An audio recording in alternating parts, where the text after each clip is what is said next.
Good evening, everybody who's watching out there. First of all, apologies for the late start. We ran into some technical issues. You know, it is when you're using these online platforms, and then you've got. Anyway, it is what it is. So, sincere apologies.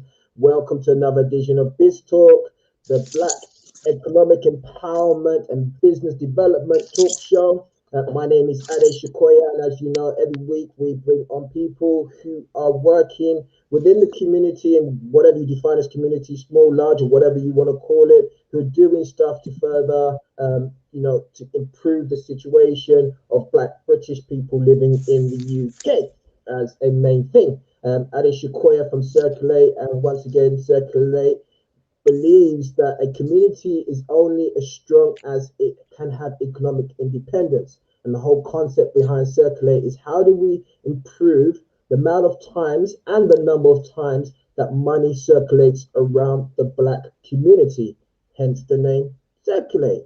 Makes sense. So today I am blessed to have somebody who I call a sister from another mother. We've done quite a few things globally together. She's a mover and shaker at so many high levels. When I say high levels, I mean like high levels, yeah, right? But first of all, I'm going to let her introduce herself. So first of all, thank you very much for taking time out of your busy schedule to join us today, Michaelene. So please go ahead and introduce yourselves to those who are listening and watching right now. Okay, hi everyone. First, I'd like to apologize to the whole audience that is looking here. I'd like to apologize profusely for the technical difficulty which was on my part. So welcome on board. And we just want to say, my name is Michaelene Holder-March, and I am the founder and chair of BAME Health Collaborative. I'm also the CEO of my own companies, which is MHM Brand. They are a health consultancy, business solutions, and leadership lab, virtual assistant, and I have an office in Ghana, which I'm really proud of. Awesome, great stuff. Yes, you have an office based out in Ghana. So a bit further, a moment, you'll be able to tell us a little bit more about what you're doing out in Ghana. But first, so my first question is, so you are the founder of the Black and Ethnic Minority, or was it Black Asian Minority Ethnic Health Collaborative. That's okay. Great stuff. Thank you very much for jumping in and helping out with that. What is that, and what is the problem it is set up to solve?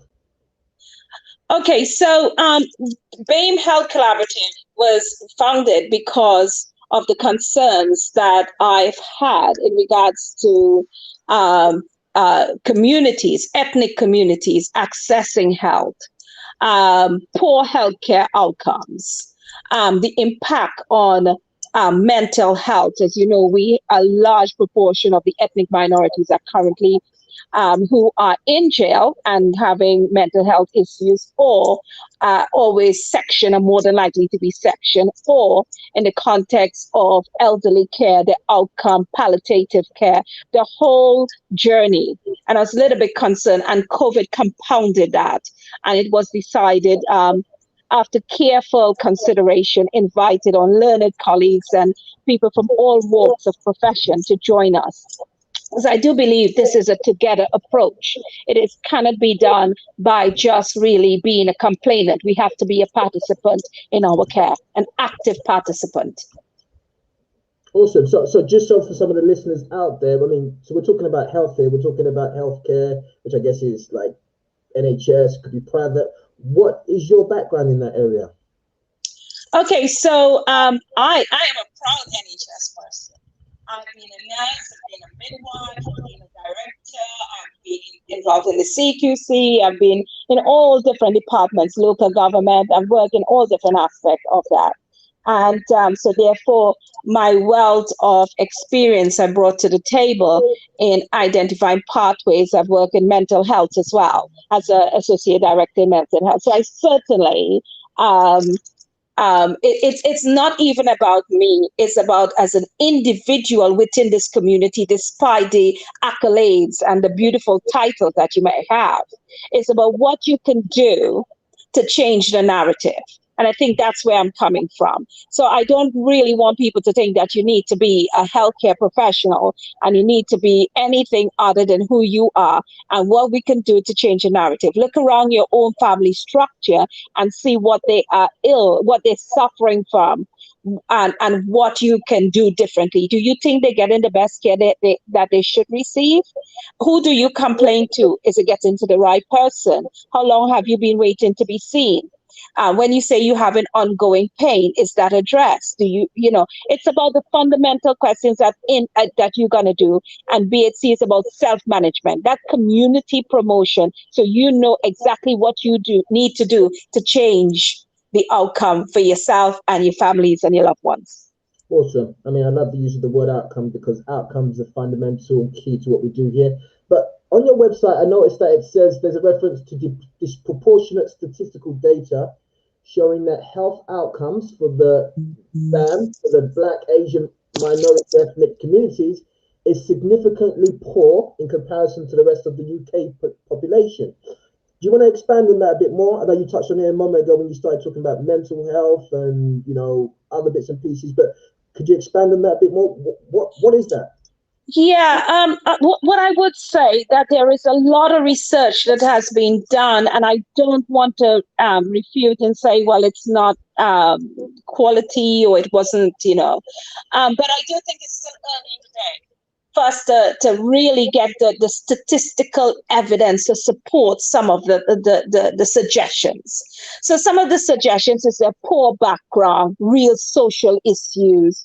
But we know for a fact that some of the people who have died are healthcare professionals, are consultants, and they were in an okay economic bracket.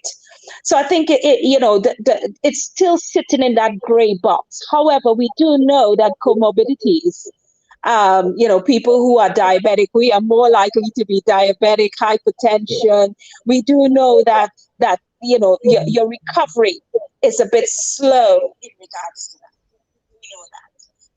We know that. You're fading in and out. We can't hear you. You're fading in and out. Oh, you can hear me now? Yes, I can hear you now. Okay, so we do know that comorbidities, having an underlying illness, will actually slow your recovery. We do know that. We also know our family structure compared to our Caucasian brothers and sisters. Our family structure, extended family, have an impact on COVID and regards to transmission. We know that. We know that more than one live in the household. Some might be vulnerable. We know that.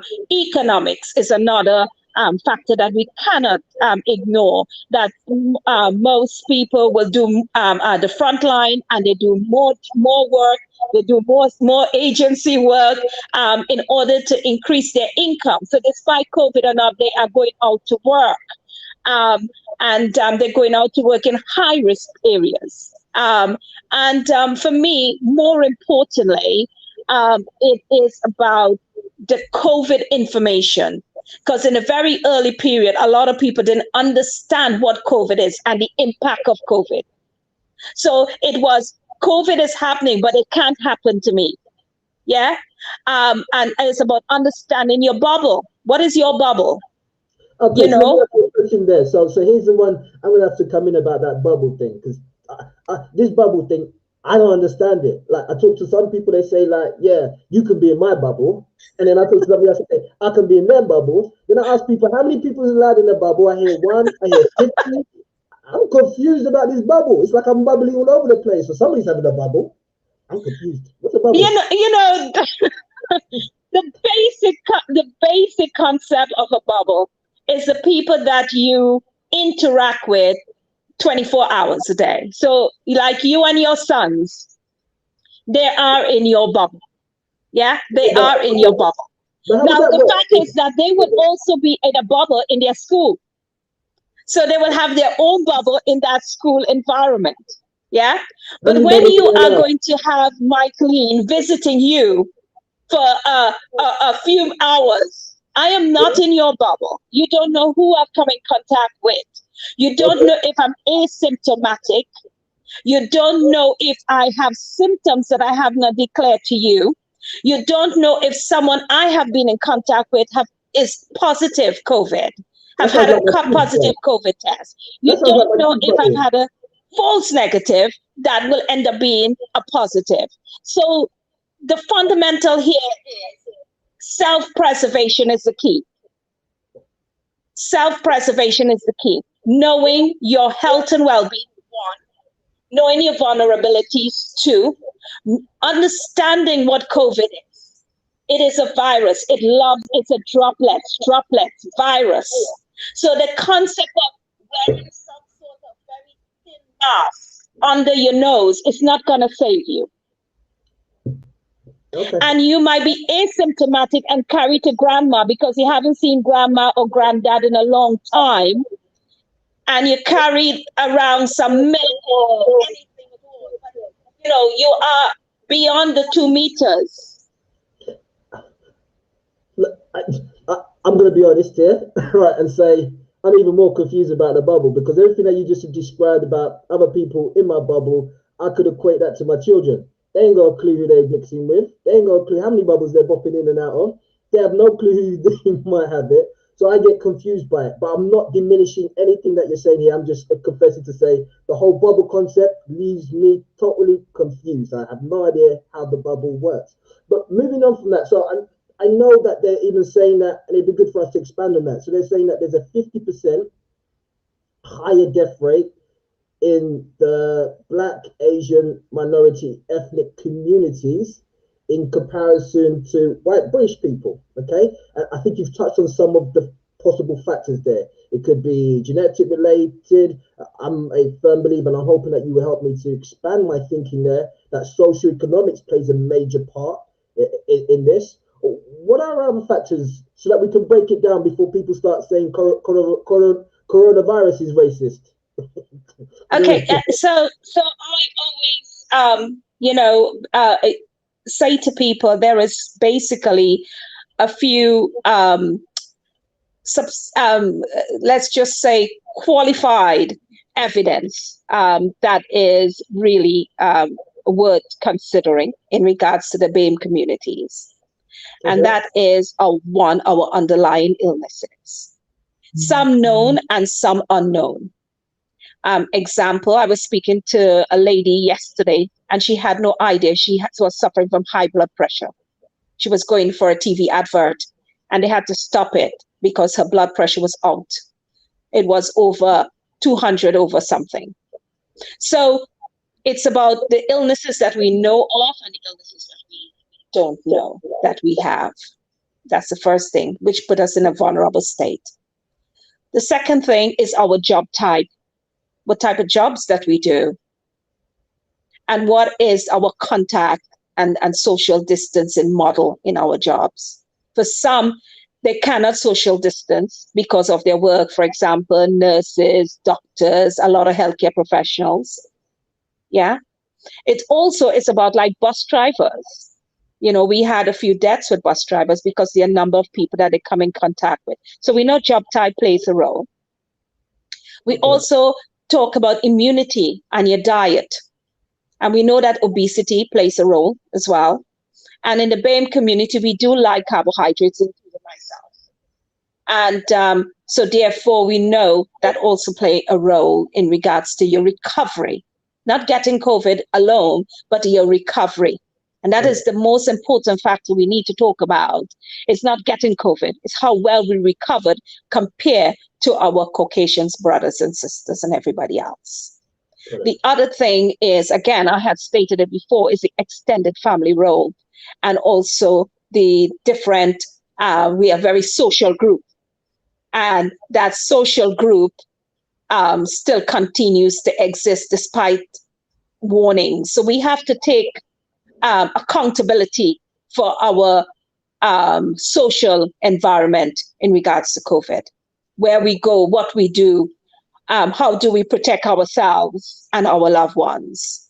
Of course. The fact about social, looking at social issue, poverty, housing, and all of that, that will impact on us in the BAME community, whether COVID or not. We do know if you live in a very poor housing and it's damp and all of that, you're more than likely to have respiratory illnesses, which will impact further have an impact on your recovery. Sure. So there is some aspect of these findings that's being published that will impact whether or not it's COVID. Sure.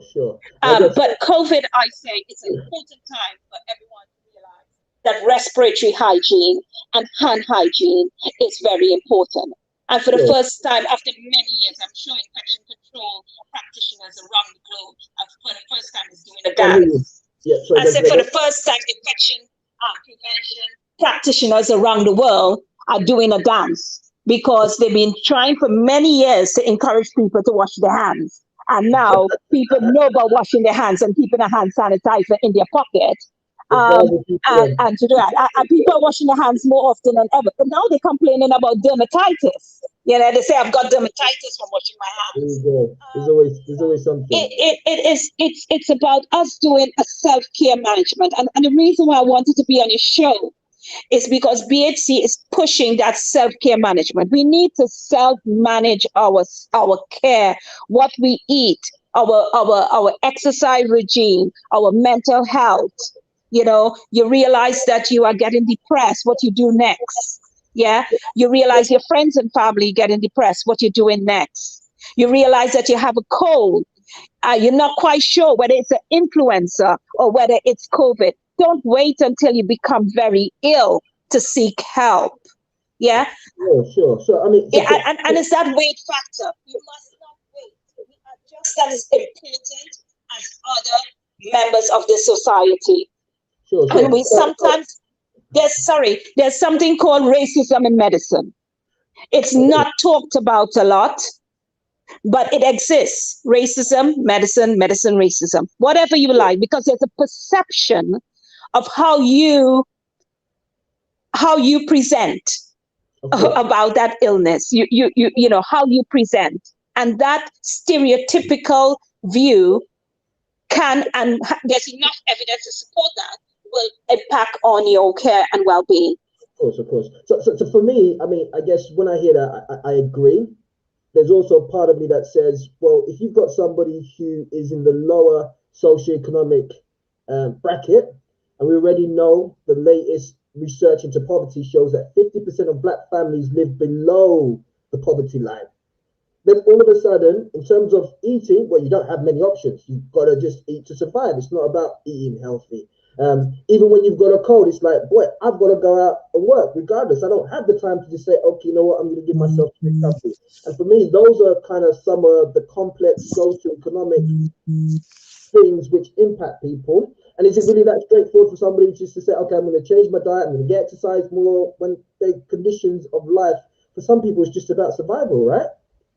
Oh, definitely. And one is not saying that one could do all in an instant. You know, it's not something that you could just do overnight, but small steps go a long way. People like yourself who are doing great work in the community can help affect change in one way or the other.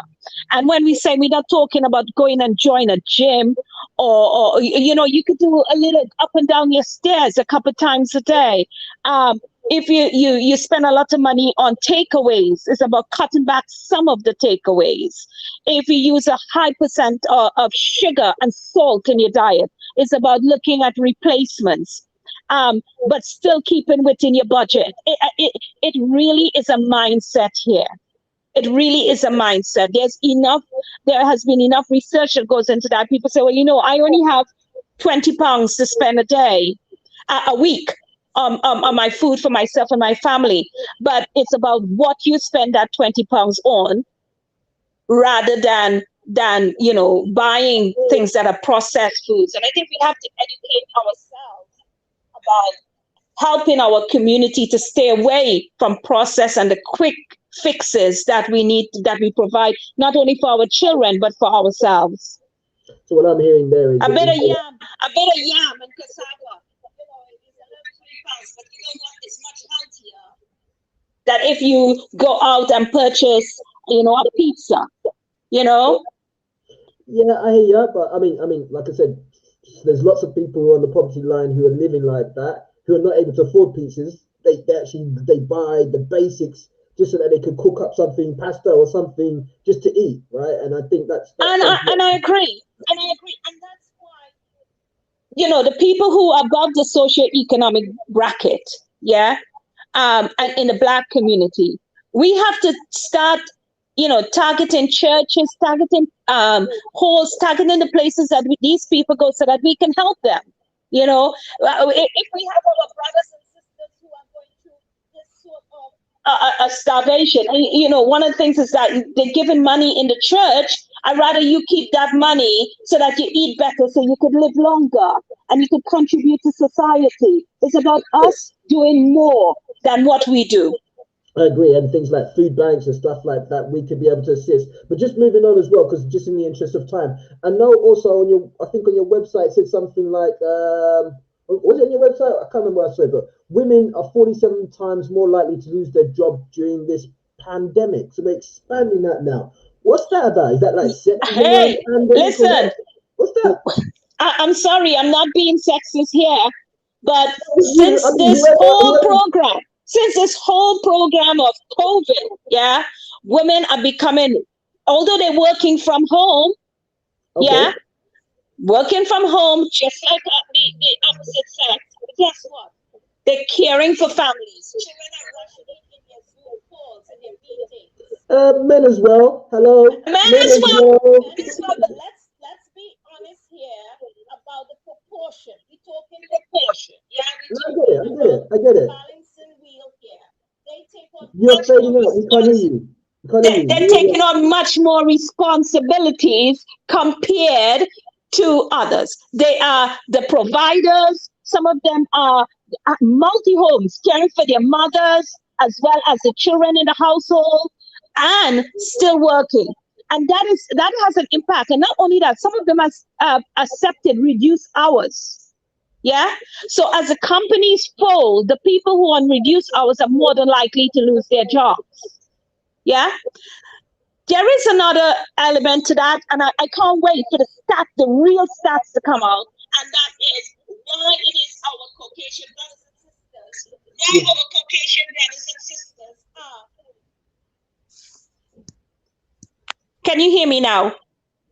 Okay. Why it is our Caucasian brothers and sisters are still in employment, and some of us are not.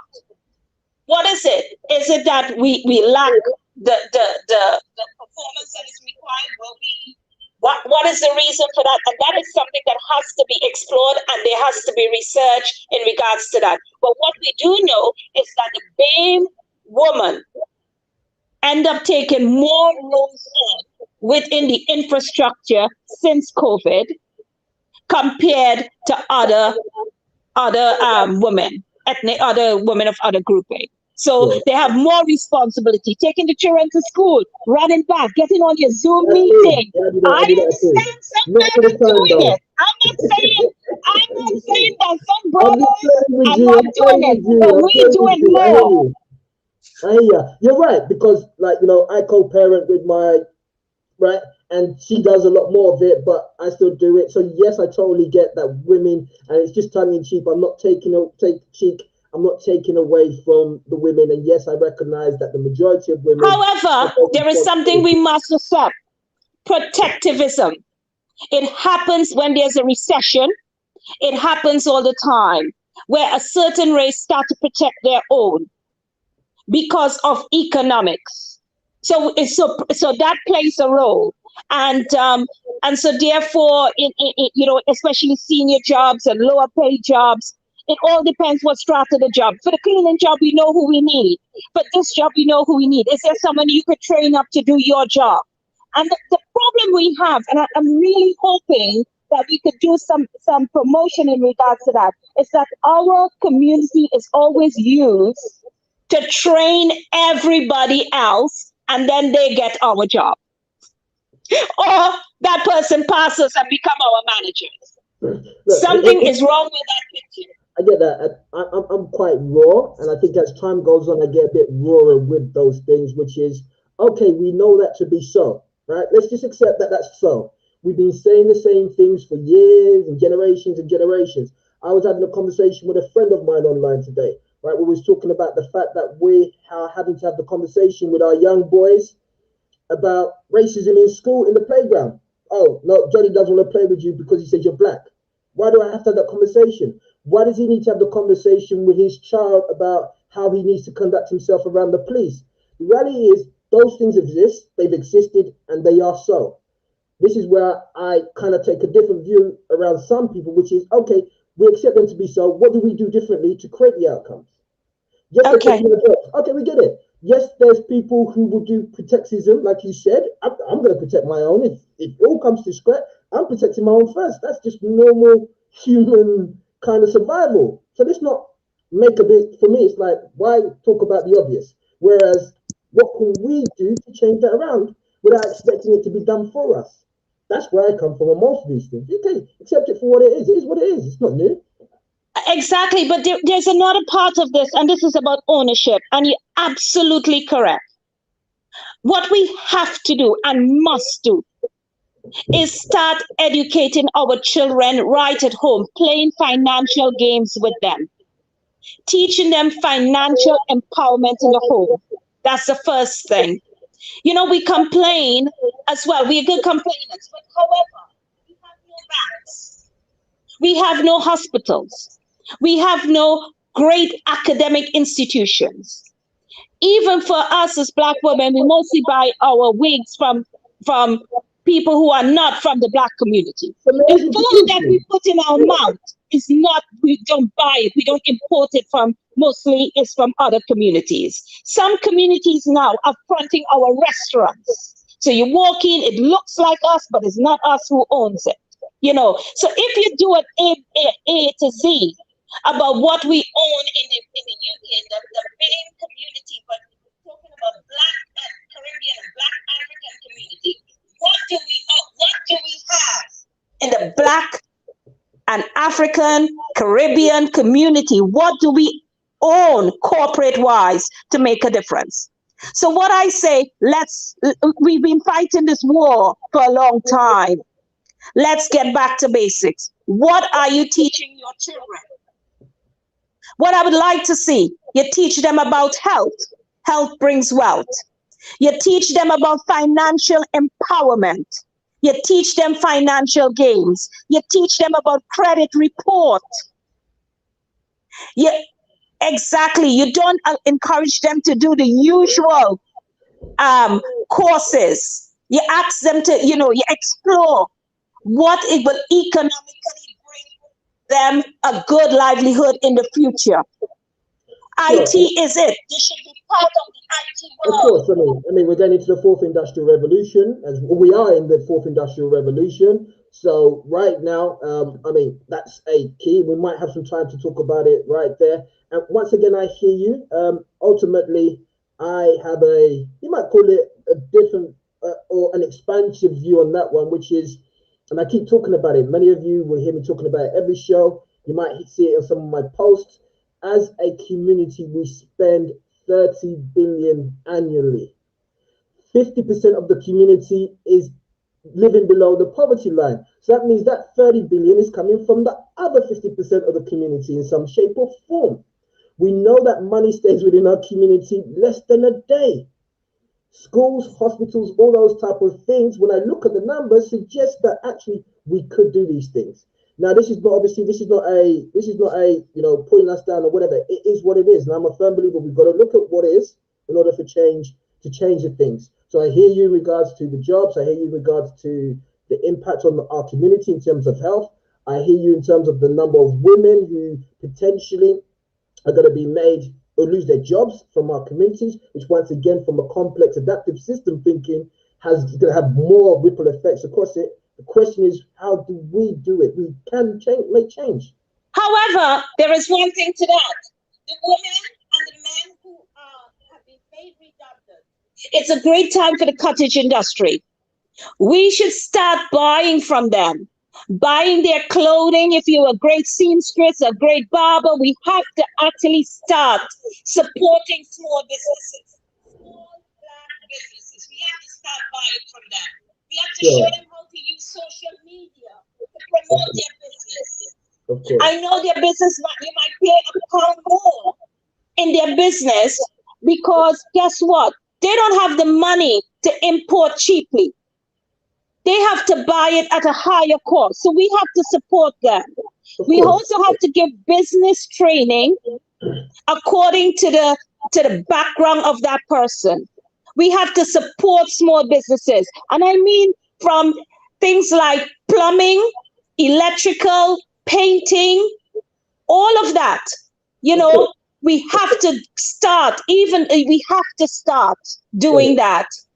I mean, the great thing is there's a number of various, and I know you're members of it, so I'm reminding some of the listeners out there, a number of various Facebook groups out there. There'll be a number of apps that will be coming out. Watch this space as well. There's going to be some other stuff that circulates bringing out to actually support all of those things. And I think all of those things are good. And let's not forget that even though we say these things, there's lots of people who are doing great stuff, who are building up. I know that there was a launch this week of a Black crowdfunding platform, which is intended to... We had Professor Richard Orefo from the Cowrie Scholarship on here last week talking about the goal to actually send 100 Black British students from, maybe poor backgrounds into university on full scholarships. We had Eric Collins on here before a few weeks ago talking about how they're looking to invest over 100 million in Black businesses who are innovative and taking advantage of technology. So let's just, for all the listeners out there, against all this backdrop of the conversation that we're having right here, is there's a lot of things that are happening, and I'm sure that many of those people watching right now, they're doing their little bits, and I guess it's how do we join all of those things together? Yeah. Before you go there, just want to quickly just do a quick announcement as well. So just to say, and here's a key thing as well. So some of you would have. Yeah.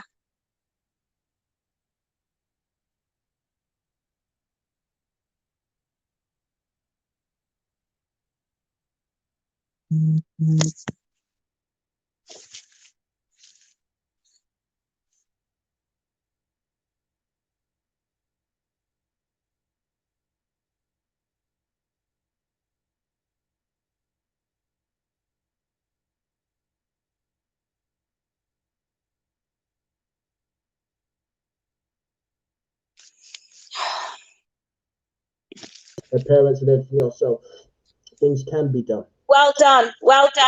I will contribute to that. Well done. Well done. Before, can I just say something? Sure. We need to develop learning hubs for our younger generation. Of course. We need to create learning hubs. So here's the challenge that I see with a lot of the things. We have a learning hub for IT.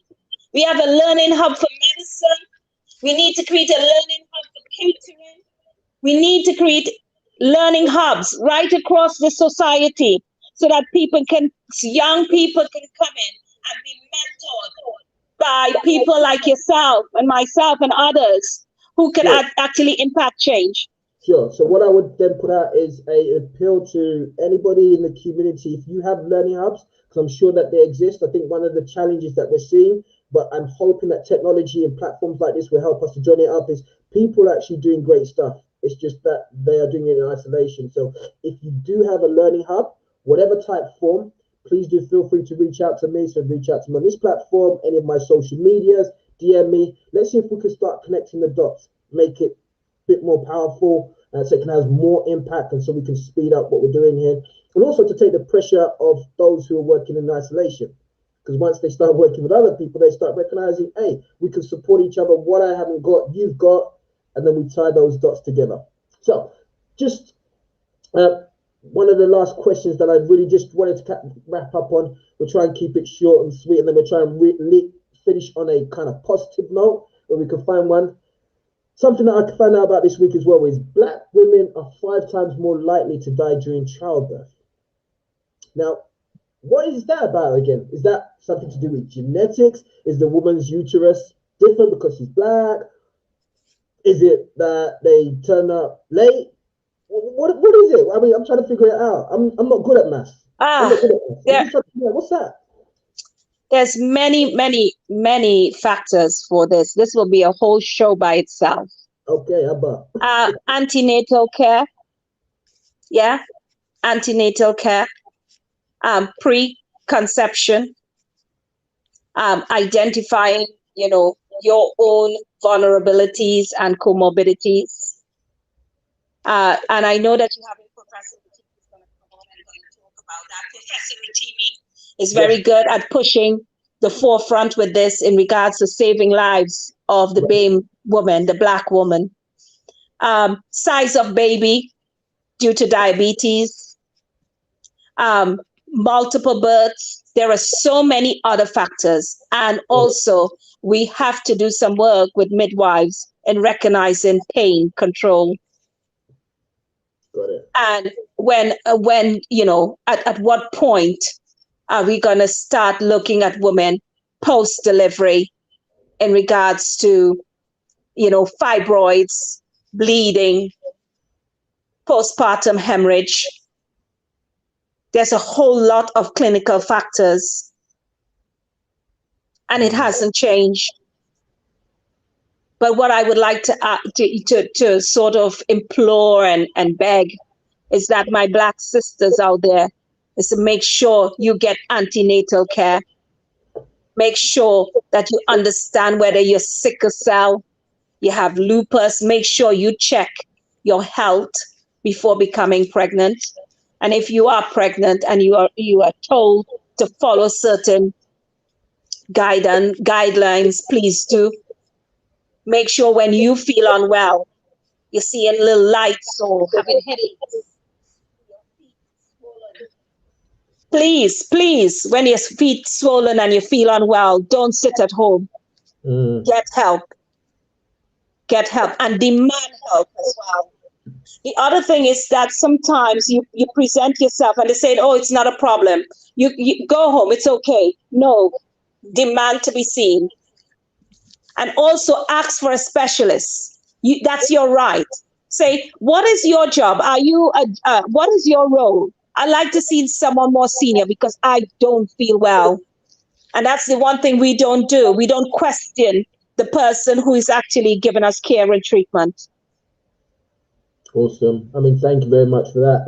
I didn't realize the severity of this issue. Of course, I had the numbers, but when you start breaking that down and you start making it more personable, yeah, it seems like a big problem. So definitely we'll have Professor Rotimi on here to talk about that a bit more, because if there's anything that he could say or suggest that can help anybody out there to save just one life, then to me that's just, you know, that's powerful in itself.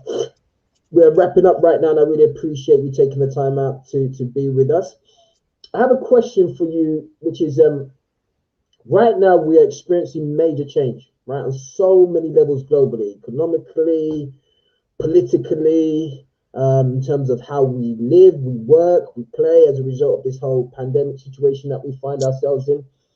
And all of this is against the backdrop of the fourth industrial revolution. Now, for those of you out there, you are going to hear me talking about this a lot.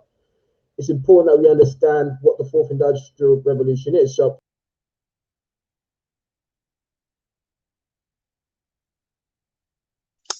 yeah.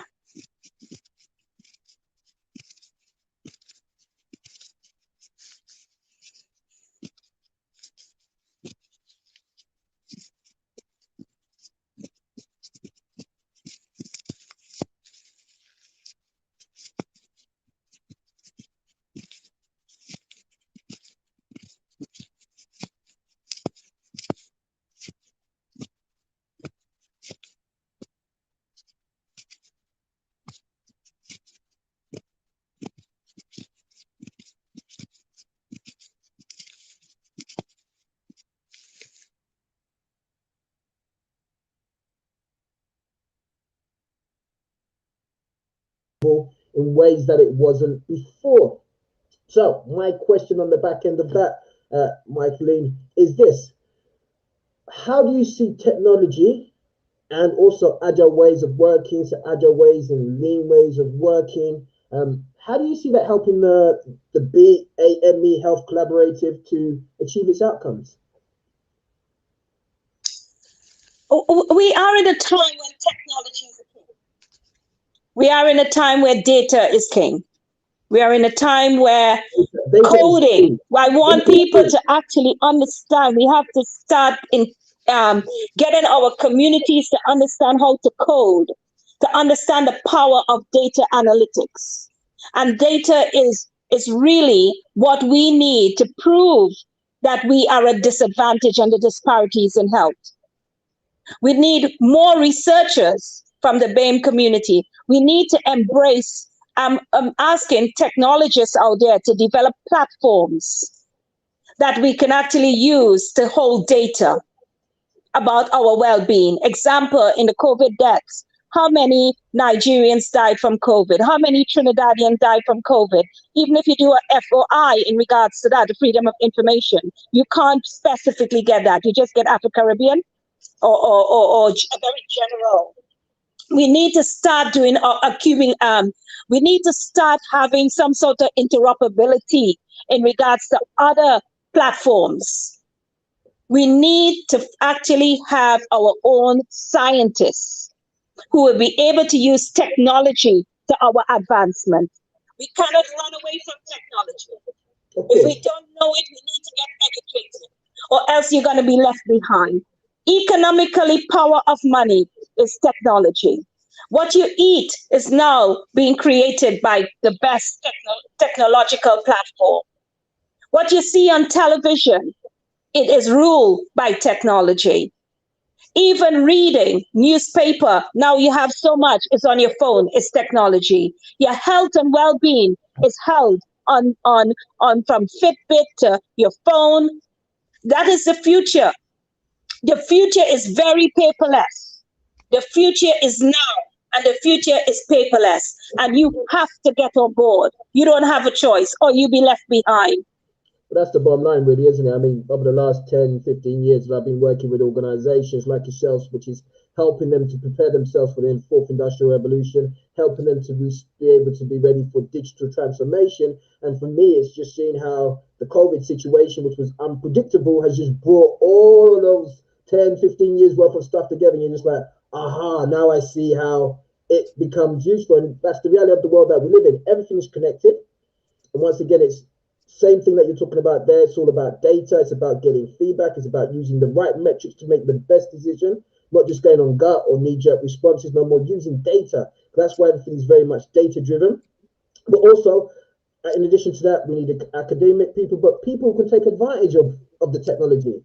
There's multi-millionaires, there are people building apps in their bedrooms, right? The people that we work with in Ghana, they're building whole programs who haven't got computers. They're building whole programs on the back of their phone, just computing. So technology is there, the opportunities are there. And for me, this is going to be a major game changer, not just economically, representative-wise, in terms of providing jobs, housing, all of these stuff. Because like you said, technology underlies everything. House building, food growing, biotechnology, education, you name it. It's all it is even revolutionizing markets. Import and export. It is revolutionizing the way we interact. I've opened a small office in Rwanda that I didn't tell you because it's leading by other partners. And that I can afford to do that because of technology, the virtual environment. Post-COVID, we will still be in a virtual environment. So what are you going to do? What are you going to do? How are you going to transform your business to still be successful in a post-COVID environment? And I tell you the first thing to do, get a technology expert, someone who's agile.